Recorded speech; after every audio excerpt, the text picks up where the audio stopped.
ಬೆಂಗಳೂರಿಗೆ ಬಂದಿಳಿದಿದ್ದಾರೆ ಪ್ರಧಾನಿ ನರೇಂದ್ರ ಮೋದಿ. HAL ಏರ್ಪೋರ್ಟ್ಗೆ ಬಂದಿಳಿದಿದ್ದಾರೆ ಪ್ರಧಾನಿ. ದೆಹಲಿಯಿಂದ ವಿಶೇಷ ವಿಮಾನದ ಮೂಲಕ ನಮೋ ಆಗಮನ ಆಗಿದೆ. ಕಳೆದ 25 ದಿನದಲ್ಲಿ ಮೂರನೇ ಬಾರಿಗೆ ರಾಜ್ಯಕ್ಕೆ ಪ್ರಧಾನಿ ನರೇಂದ್ರ ಮೋದಿ ಅವರು ಎಂಟ್ರಿ ಆಗ್ತಾ ಇರೋದು. ರಾಜ್ಯ ಬಿಜೆಪಿ ನಾಯಕರಿಂದ ಮೋದಿಗೆ ಸ್ವಾಗತ ಕೋರಲಾಗಿದೆ. ಪ್ರಧಾನಿಗೆ ಸ್ವಾಗತ ಕೋರಿದ್ದಾರೆ ಸಿಎಂ ಬಸವರಾಜ ಬೊಮ್ಮಾಯಿ. ಅಂತಾರಾಷ್ಟ್ರೀಯ ವಸ್ತು ಪ್ರದರ್ಶನ ಕೇಂದ್ರದತ್ತ ಇದೀಗ ಪ್ರಧಾನಿ ನರೇಂದ್ರ ಮೋದಿ ಅವರು ಪ್ರಯಾಣ ಬೆಳೆಸಿದ್ದಾರೆ ಎನ್ನುವಂತ ಮಾಹಿತಿ ಲಭ್ಯವಾಗ್ತಾ ಇದೆ. ಕಳೆದ 25 ದಿನದಲ್ಲಿ ಮೂರನೇ ಬಾರಿಗೆ ರಾಜ್ಯಕ್ಕೆ ಪ್ರಧಾನಿ ನರೇಂದ್ರ ಮೋದಿ ಅವರ ಆಗಮನ ಆಗಿದೆ.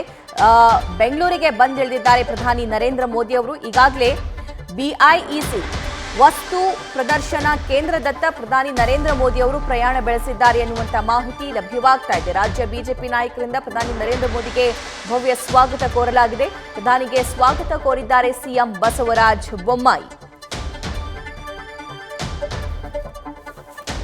ಫ್ರೀಡಮ್ ಆಪ್ ಅಲ್ಲಿ ಕಲಿತು ಮೀನ್ ಸಾಕಣೆ ಮಾಡ್ತಿದ್ದೀರಾ? ಹಾಗಾದ್ರೆ ನಿಮ್ಮ ಮೀನುಗಳನ್ನ 1 ಕೋಟಿಗೂ ಹೆಚ್ಚು ಫ್ರೀಡಮ್ ಆಪ್ ಬಳಕೆದಾರರಿಗೆ ಯಾವುದೇ ಖರ್ಚಿಲ್ಲದೆ ಮಾರಾಟ ಮಾಡಿ.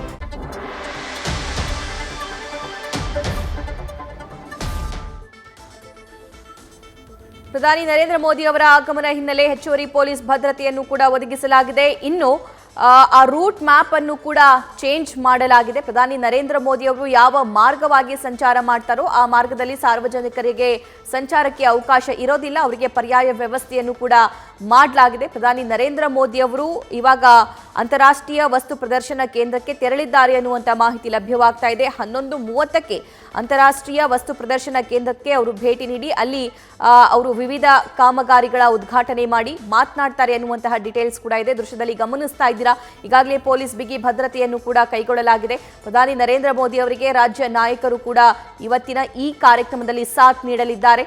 ಇಲ್ಲಿ ನೆಲಮಂಗಲ ಹತ್ತಿರ ಇರುವಂತಹ ಅಂತಾರಾಷ್ಟ್ರೀಯ ವಸ್ತು ಪ್ರದರ್ಶನ ಕೇಂದ್ರದ ಭೇಟಿ ಬಳಿಕ ಅವರು ತುಮಕೂರಿನತ್ತ ಪ್ರಯಾಣವನ್ನ ಬೆಳೆಸಲಿದ್ದಾರೆ. ಅಲ್ಲೂ ಕೂಡ ಪ್ರಧಾನಿ ನರೇಂದ್ರ ಮೋದಿ ಅವರು ಮತ ಭೇಟಿಯನ್ನ ಮಾಡಲಿದ್ದಾರೆ. ಹಳೆ ಮೈಸೂರು ಭಾಗವನ್ನೇ ಕಾನ್ಸಂಟ್ರೇಟ್ ಮಾಡ್ತಾ ಇರುವಂತಹ ಬಿಜೆಪಿ ಕೇಂದ್ರದ ನಾಯಕರನ್ನ ಪದೇ ಪದೇ ರಾಜ್ಯಕ್ಕೆ ಕರೆಸ್ತಾ ಇದೆ. ಈ ಮೂಲಕ ಹಳೆ ಮೈಸೂರು ಭಾಗದಲ್ಲಿ ಅತಿ ಹೆಚ್ಚು ಬಿಜೆಪಿ ಅಭ್ಯರ್ಥಿಗಳು ಗೆಲ್ಲುವತ್ತ ಲೆಕ್ಕಾಚಾರವನ್ನು ಕೂಡ ಹಾಕಿಕೊಳ್ಳಲಾಗ್ತಾ ಇದೆ. ಸೊ ಹಾಗಾಗಿ ಪ್ರಧಾನಿ ನರೇಂದ್ರ ಮೋದಿ ಅವರು ಇವತ್ತು ತುಮಕೂರಿನಲ್ಲಿ ವಿವಿಧ ಕಾಮಗಾರಿಗಳ ಉದ್ಘಾಟನೆಯನ್ನ ಮಾಡ್ತಾರೆ. ಅದರ ಜೊತೆಗೆ ಭರ್ಜರಿ ಮತ ಭೇಟಿಯನ್ನು ಕೂಡ ಮಾಡಲಿದ್ದಾರೆ. ಪ್ರಧಾನಿ ನರೇಂದ್ರ ಮೋದಿ ಅವರ ಇವತ್ತಿನ ಕಾರ್ಯಕ್ರಮ ಈ ರೀತಿಯಾಗಿದೆ. ಬೆಳಗ್ಗೆ 11:30ಕ್ಕೆ ಅಂತಾರಾಷ್ಟ್ರೀಯ ವಸ್ತು ಪ್ರದರ್ಶನ ಕೇಂದ್ರಕ್ಕೆ ಮೋದಿ ಭೇಟಿ ನೀಡ್ತಾರೆ. 2023ರ ಇಂಧನ ಸಪ್ತಾಹ ಉದ್ಘಾಟನೆಯನ್ನ ಪ್ರಧಾನಿ ನಡೆಸ್ತಾರೆ. ನಂತರ ಹಸಿರು ಸಾಗಣೆ ಜಾಥಾಗೆ ಪ್ರಧಾನಿ ನರೇಂದ್ರ ಮೋದಿ ಅವರು ಚಾಲನೆ ನೀಡ್ತಾರೆ. ಅದಾದ ನಂತರ ಶೀಶೆ ರಹಿತ ಉಪಕ್ರಮದ ಅಡಿ ಸಮವಸ್ತ್ರಗಳನ್ನು ಕೂಡ ಅವರು ಬಿಡುಗಡೆ ಮಾಡ್ತಾರೆ. ಭಾರತೀಯ ತೈಲ ನಿಗಮ ಒಳಾಂಗಣ ಸೌರ ಅಡುಗೆ ವ್ಯವಸ್ಥೆಯನ್ನು ಕೂಡ ಮಾಡಲಾಗಿದೆ. ಅವಳಿ ಕುಕ್ ಟಾಪ್ ಮಾದರಿ ಲೋಕಾರ್ಪಣೆಯನ್ನ ಇವತ್ತು ಪ್ರಧಾನಿ ನರೇಂದ್ರ ಮೋದಿ ಅವರು ಮಾಡಲಿದ್ದಾರೆ. ಬೆಳಗ್ಗೆ 11:30ರಿಂದ ಮಧ್ಯಾಹ್ನ 2:30ರವರೆಗೂ ಬೆಂಗಳೂರಲ್ಲಿ ಅವರು ಬೇರೆ ಬೇರೆ ಕಾರ್ಯಕ್ರಮಗಳನ್ನು ಹೊಂದಿದ್ದಾರೆ.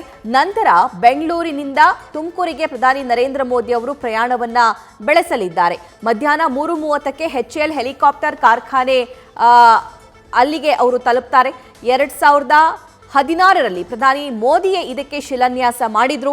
ಹಸಿರು ವಲಯ ಸಮರ್ಪಿತ ಹೆಲಿಕಾಪ್ಟರ್ ಕಾರ್ಖಾನೆಯಾಗಿದೆ. ಪರಿಸರ ಸ್ನೇಹಿ ಹೆಲಿಕಾಪ್ಟರ್ಗಳ ನಿರ್ಮಾಣ ಇಲ್ಲಿ ನಡೆಸಲಾಗುತ್ತೆ.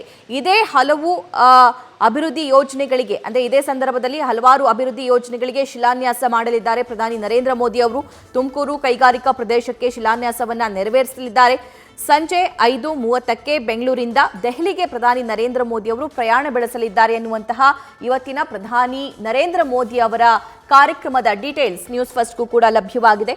ಇನ್ನು ಆ ಅಭಿವೃದ್ಧಿ ಕಾಮಗಾರಿಗಳ ಉದ್ಘಾಟನೆಯ ಬಳಿಕ ಪ್ರಧಾನಿ ನರೇಂದ್ರ ಮೋದಿ ಅವರು ರಾಜ್ಯವನ್ನ ಉದ್ದೇಶಿಸಿ, ಪಕ್ಷವನ್ನ ಉದ್ದೇಶಿಸಿ, ಹಳೆ ಮೈಸೂರು ಭಾಗ ಆಗಿರಬಹುದು ಅಥವಾ ಬೆಂಗಳೂರು ಆಗಿರಬಹುದು, ಇದನ್ನ ಉದ್ದೇಶಿಸಿ ಏನ್ ಮಾತನಾಡ್ತಾರೆ, ಯಾವ ರೀತಿಯಾಗಿ ಮತಭೇಟಿಯನ್ನ ಮುಂದುವರಿಸ್ತಾರೆ ಅನ್ನುವಂತಹ ಕುತೂಹಲ ಕೂಡ ಸದ್ಯಕ್ಕೆ ಇದೆ. ಕಳೆದ 25 ದಿನದಲ್ಲಿ ಮೂರನೇ ಬಾರಿಗೆ ಪ್ರಧಾನಿ ನರೇಂದ್ರ ಮೋದಿ ಅವರ ಆಗಮನ ರಾಜ್ಯಕ್ಕೆ ಆಗಿರುವಂಥದ್ದು. ಕಳೆದ ವಾರವಷ್ಟೇ ಚುನಾವಣಾ ಚಾಣಕ್ಯ ಅಂತಾನೆ ಕರೆಸಿಕೊಳ್ಳುವಂತಹ ಅಮಿತ್ ಶಾ ಅವರು ಕುಂದಗೋಳದಲ್ಲಿ ಭರ್ಜರಿ ರೋಡ್ ಶೋ ನಡೆಸಿದ್ರು. ರೋಡ್ ಶೋ ನಡೆಸೋ ಮೂಲಕ ಬಿಜೆಪಿಯ ಶಕ್ತಿ ಪ್ರದರ್ಶನ ಕೂಡ ಅಲ್ಲಿ ಆಯಿತು.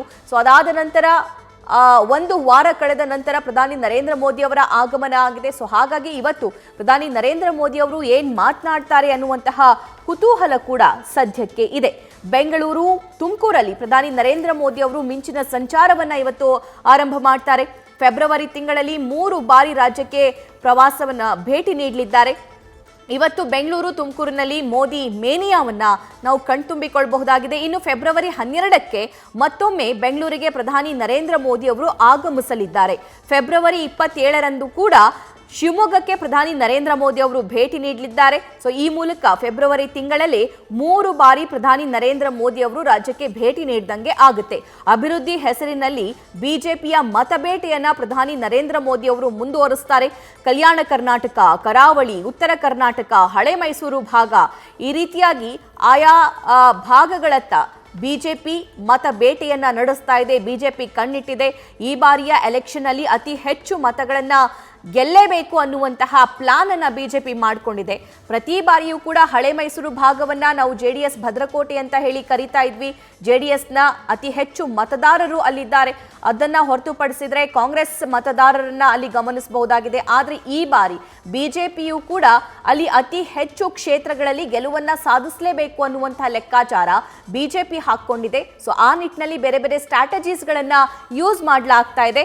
ಮತ್ತೆ ಪ್ರಧಾನಿ ನರೇಂದ್ರ ಮೋದಿ ಅವರಾಗಿರಬಹುದು ಅಥವಾ ಅಮಿತ್ ಶಾ ಅವರ ಆಗಮನದಿಂದ ಮತ ಬೇಟೆಯನ್ನ ಮುಂದುವರಿಸಲಿದ್ದಾರೆ. ಮತ್ತಷ್ಟು ಅಪ್ಡೇಟ್ಸ್ ನೀಡ್ತಾರೆ ನಮ್ಮ ಪ್ರತಿನಿಧಿ ಹರೀಶ್.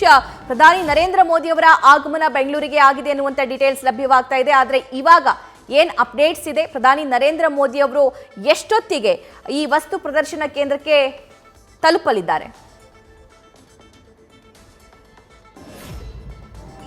ಸಭಾ ಬಹಳ ಮುಖ್ಯವಾಗಿ ಪ್ರಧಾನಿ ನರೇಂದ್ರ ಮೋದಿ ಅವರು ಇವತ್ತು ಬೆಂಗಳೂರಿಗೆ ಆಗಮಿಸಿದ್ದಾರೆ. HALಗೆ ಕೂಡ ಈಗಾಗಲೇ ಆಗಮಿಸಿದ್ದಾರೆ.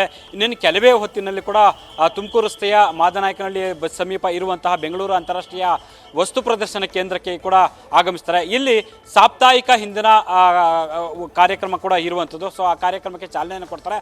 ಅದಾದ ನಂತರ ಜಾಗತಿಕ ವಲಯದ ಉದ್ಯಮಿಗಳ ಅಂದರೆ ಸಿಇಒಗಳ ದುಂಡು ಮೇಜಿನ ಸಭೆ ಇದೆ. ಅಲ್ಲೂ ಕೂಡ ಸಂವಾದದಲ್ಲಿ ಭಾಗವಹಿಸ್ತಾರೆ. ಸೊ ಅದರಲ್ಲೂ ಕೂಡ ಭಾಗವಹಿಸ್ತಾರೆ. ಅದಾದ ನಂತರ ಮಧ್ಯಾಹ್ನ 3 ಗಂಟೆ ಸುಮಾರಿಗೆ ನೇರವಾಗಿ ತುಮಕೂರಿನ ಹತ್ರ ಪ್ರಯಾಣ ಬಳಸ್ತಾರೆ. ಸೊ ಅಲ್ಲಿ ಕೂಡ ತಿಪ್ಟೂರ್ ಆಗಿರ್ಬೋದು, ಸೊ ಬೇರೆ ಬೇರೆ ಕಡೆ ಆಯೋಜಿಸಿರುವಂಥ ಕಾರ್ಯಕ್ರಮಗಳಲ್ಲಿ ಕೂಡ ಭಾಗಿಯಾಗ್ತಾರೆ. ಅದಾದ ನಂತರ ಸಂಜೆ 5 ಗಂಟೆ 30 ನಿಮಿಷಕ್ಕೆ ಸುಮಾರಿಗೆ ಅವರು ದೆಹಲಿಯತ್ತ ಬೆಂಗಳೂರಿನಂತ ಪ್ರಯಾಣವನ್ನು ಬೆಳೆಸ್ತಾರೆ. ಆದರೆ ಪ್ರಧಾನಿ ನರೇಂದ್ರ ಮೋದಿ ಅವರು ನಿರಂತರವಾಗಿ ರಾಜ್ಯಕ್ಕೆ ಆಗಮಿಸ್ತಾ ಇರುವಂಥದ್ದು ಕೂಡ ಸಾಕಷ್ಟು ಕುತೂಹಲಕ್ಕೆ ಎಡೆ ಮಾಡಿಕೊಟ್ಟಿದೆ. ಒಂದು, ರಾಜ್ಯದಲ್ಲಿ ಸಾರ್ವತ್ರಿಕ ವಿಧಾನಸಭಾ ಚುನಾವಣೆಗೆ ಕೇವಲ ಇನ್ನು 2-3 ತಿಂಗಳು ಮಾತ್ರ ಬಾಕಿ ಇರುವಂಥದ್ದು. ಹಾಗಾಗಿ ರಾಜ್ಯದಲ್ಲಿ ಬಿಜೆಪಿ ಸರ್ಕಾರವನ್ನು ಮತ್ತೆ ಅಧಿಕಾರಕ್ಕೆ ತರಲೇಬೇಕು ಅಂತಕ್ಕಂಥ ಒಂದು ಲೆಕ್ಕಾಚಾರದಲ್ಲಿ ಸಹಜವಾಗಿ ಕೂಡ ಪ್ರಧಾನಿ ನರೇಂದ್ರ ಮೋದಿ ಅವರು ರಾಜ್ಯಕ್ಕೆ ಪದೇ ಪದೇ ಆಗಮಿಸ್ತಿದ್ದಾರೆ ಅಂತಕ್ಕಂಥದ್ದು. ಕಳೆದ 25 ದಿನಗಳ ಒಳಗೆ 3 ಬಾರಿ ಬಂದಿದ್ದಾರೆ ಅಂತಕ್ಕಂಥದ್ದು ಇಲ್ಲಿ ಗಮನಿಸಬೇಕಾಗಿರುವಂತಹ ಅಂಶ. ಹಾಗಾಗಿ ಪ್ರಧಾನಿ ನರೇಂದ್ರ ಮೋದಿ ಅವರು ರಾಜ್ಯದಲ್ಲಿ ಒಂದು ಚುನಾವಣಾ ಮೈಂಡ್ ಸೆಟ್ ಕ್ರಿಯೇಟ್ ಮಾಡಬೇಕು ಅನ್ನೋ ಲೆಕ್ಕಾಚಾರದಲ್ಲಿ, ಮತ್ತೆ ಪಕ್ಷದ ನಾಯಕರು ಕಾರ್ಯಕರ್ತರಲ್ಲಿ ಉತ್ಸಾಹವನ್ನು ದುಪ್ಪಡಿಗೊಳಿಸಬೇಕು ಅನ್ನೋ ಲೆಕ್ಕಾಚಾರದಲ್ಲಿ ಪದೇ ಪದೇ ರಾಜ್ಯಕ್ಕೆ ಆಗಮಿಸ್ತಿದ್ದಾರೆ ಅಂತಕ್ಕಂಥದ್ದು ಕೂಡ ಈಗ ಸ್ಪಷ್ಟವಾಗಿ ಗೊತ್ತಾಗ್ತಿದೆ. ಒಂದು, ರಾಜ್ಯದಲ್ಲಿ ನಾಯಕತ್ವದ ವಿಚಾರಕ್ಕೆ ಸಂಬಂಧಪಟ್ಟಂಗೆ ಸಿಎಂ ಬಸವರಾಜ ಬೊಮ್ಮಾಯಿಯವರ ನೇತೃತ್ವದಲ್ಲಿ ಚುನಾವಣೆ ಎದುರಿಸಿದ ಸಂದರ್ಭದಲ್ಲಿ ಅಷ್ಟಾಗಿ ಕ್ಷೇತ್ರಗಳು ಗೆಲ್ಲೋದಕ್ಕೆ ಕಷ್ಟ ಸಾಧ್ಯ ಅನ್ನೋ ರೀತಿಯಲ್ಲಿ ಕೂಡ ಒಂದಷ್ಟು ಚರ್ಚೆ ಆಗಿದೆ.